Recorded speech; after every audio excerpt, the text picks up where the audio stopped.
ఇటీవలి కాలంలో sales open చేసిన వన్డేలో తెలుగు సినిమా హక్కులు హాట్ కేక్స్లా అమ్ముడైన సినిమా ఏది అని అడిగితే టక్కుని చెప్పేయచ్చు జై లవకుశ అని. అవును, నిజమే.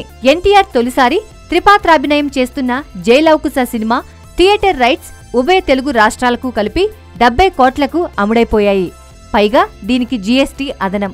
అంటే జీఎస్టీని కొనుక్కున్న వాళ్లే భరిస్తారన్నమాట. దసరాకు విడుదలవుతున్న జై లవకుశ టీజర్ ఇటీవల విడుదలయ్యి సంచలనాలు నమోదు చేసింది. జై లవకుశ సినిమాను నైజాంలో దిల్ రాజు పంపిణీ చేస్తున్నారు. సీడెడ్లో హారికా హాసిని వాళ్ల సినిమాలు రెగ్యులర్ గా విడుదల చేసే బయ్యర్ గంగాధర్ అండ్ తీసుకున్నారు. ఇక ఆంధ్ర ఏరియాలను Sudhakar, Guntur Krishna, Bharat Chowdary east, Usha pictures west, doctor Pavan Nellore కొన్నారు. విశాఖ ఇంకా అలా ఉంచినట్లు వినికిడి. ఆ రేషియో ప్రకారం జీఎస్టీతో కలిపి 9 కోట్లు ఫిక్స్ చేశారు.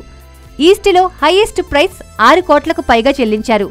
మొత్తం మీద ఆంధ్ర 36 కోట్ల రేషియాలో విక్రయించారు.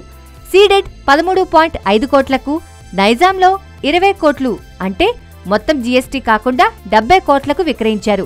ఇటీవల కాలంలో ఈ రేంజ్లో అమ్ముడైంది జై లవకుశనే. ఎందుకంటే స్పైడర్ కూడా ఇదే రేషియోలోనే అమ్మాలని అనుకున్నారు.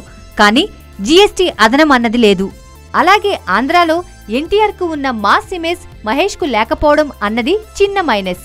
అందువల్ల ఆంధ్ర 30 నుంచి 33 దగ్గర క్లోజ్ అవుతుంది. స్పైడర్కు నైజాంలో మాత్రం జై లవకుశ కంటే కాస్త అదనంగా వచ్చే అవకాశం ఉంది. విశాఖ స్పైడర్ జీఎస్టీతో కలిపి 8.10కు ఇచ్చారు. జై లవకుశ జీఎస్టీతో కలిపి 9 చిల్లరకు ఇచ్చారు.